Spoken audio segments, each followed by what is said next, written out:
Atasha Mulak, bakit naiyak sa segment na Gimme 5? At ano itong tila masamang balita sa AI family na ikinalungkot ni Tash? Welcome back mga ka-highlights.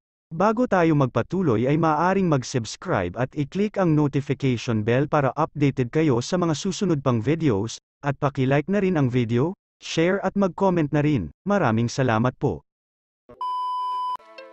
Yan nga ang nangyari sa EAT, ngayong Biyernes sa unang araw ng Desyembre, December 1, 2023, kung saan ay lumabas na sa LED screen, si Lola Belen at Ellen, na tila puyat at malungkot.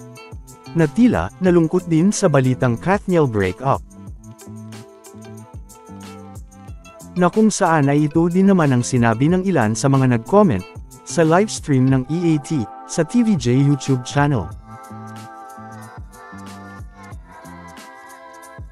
Pero marami din nga ang napaisip, matapos sabihin ni Ellen ang mga salitang, sana kaya ng gamot, pagalingin ang nararamdaman ko.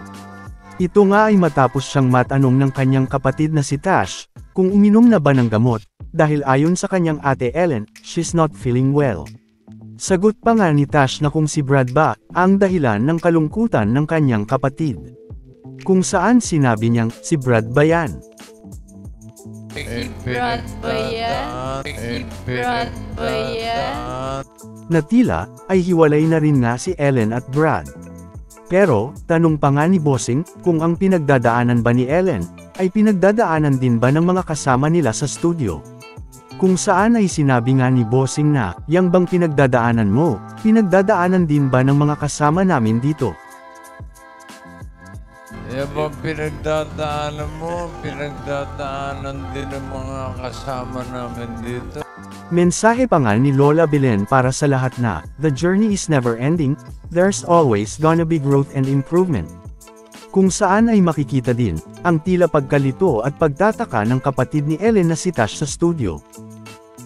Pero tila mensahe din naman ito, para sa lahat ng mga nalungkot sa pangyayaring ikinaiyak ng marami, na marahil ay tatatak nga ang November 30, bilang Kathniel breakup.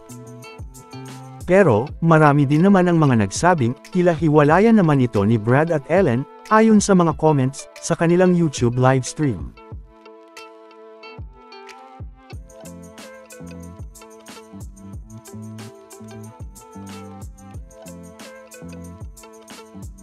Biro pa nga ng ilang comment, na may lalaki si Brad.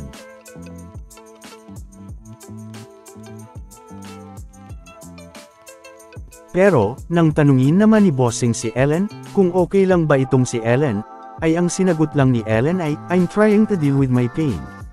Kung saan ay kinomport nga ito ng kapatid niyang si Tash, at sinabing, okay lang, be strong ate Ellen, kaya mo yan.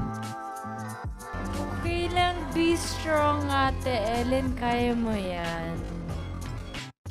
Dagdag pa nga ni Ellen, na gusto niyang panatilihing busy siya, siguro ay para makalimot sa kung ano man ang pinagdadaanan niya. Pero bago nga matapos, ay may pahabol pang mensahe si Lola Belen, at sinabing, some things must come to an end, but every end becomes a new beginning. Makikita din ang pabirong pag-iyak ni Tash, matapos niyang sabihin sa kanyang ate Ellen na, sana okay ka bukas, mahal na mahal kita. Samantala, ano naman ang masasabi niyo patungkol dito?